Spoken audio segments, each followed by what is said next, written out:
আসসালামু আলাইকুম এভরিওয়ান। আজকে আমরা এই ম্যাথের সমাধান দেখব। আমাদের এই চ্যানেলে আপনাদের জন্য বিভিন্ন চাকরি পরীক্ষার বিভিন্ন ম্যাথের সমাধানের ভিডিও চলছে। কাইন্ডলি আমার চ্যানেলটিকে সাবস্ক্রাইব করে দিবেন। তো চলুন এখন আমরা আমাদের আজকের সমাধানে নেমে পড়ি। এখানে বলা আছে যে নাবিল মিষ্টির দোকান থেকে প্রতি কেজি 250 টাকা দরে 2 কেজি মিষ্টি ক্রয় করলো। ভ্যাটের হার যদি 5 টাকা হয় তাহলে মিষ্টির ক্রয় বাবদ দোকানিকে কত টাকা দিবে। তাহলে নাবিল মিষ্টির দোকান থেকে প্রতি কেজি কত টাকা দরে কিনছে? 250 টাকা দরে, ঠিক আছে। কয় কেজি কিনলো? 2 কেজি কিনলো। তাহলে আমাদের টোটাল যে খরচটা হতে সেটা কত? 250 এর সাথে আমি যদি 2 গুণ দিই তাহলে হচ্ছে 500 টাকা। এটা হচ্ছে ও ফার্স্টে যখন ক্রয় করলো তখন ওর টাকার পরিমাণটা হইলো। পরে কি বলতেছে যে ভ্যাটের হার যদি 5 টাকা হয়, ভ্যাটের হার যদি 5 টাকা হয় তাহলে মিষ্টির ক্রয় বাবদ দোকানিকে কত টাকা দিতে হবে।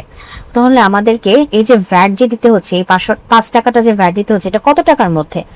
100 টাকায় 100 টাকাতে ভ্যাট দিতে হচ্ছে 5 টাকা। ভ্যাটের হার 5 টাকা মানে হচ্ছে 100 টাকায় ভ্যাট দিতে হবে 5 টাকা। তাহলে দাঁড়ান, আমাদের 1 টাকায় কত টাকা ভ্যাট দিতে হচ্ছে? 1 টাকাতে আমাদের ভ্যাট দিতে হচ্ছে 5/100।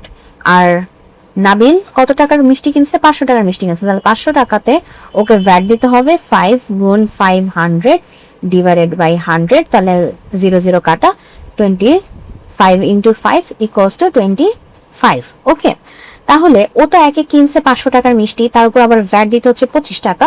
তাহলে টোটাল ওকে কত টাকায়, যে মিষ্টির ক্রয় বাবদ দোকানি কত টাকা দিতে হবে? 500 সাথে আমাদের যদি 25 যোগ দিই তাহলে হবে হচ্ছে আমাদের 525 টাকা হচ্ছে ওকে দোকানিকে দিতে হবে। তো এটাই হচ্ছে আমাদের আজকের প্রশ্নের সমাধান। তো যদি ভিডিওটি ভালো লাগে অবশ্যই ভিডিওতে লাইক দিবেন, চ্যানেলটিকে সাবস্ক্রাইব করবেন। ভালো থাকবেন।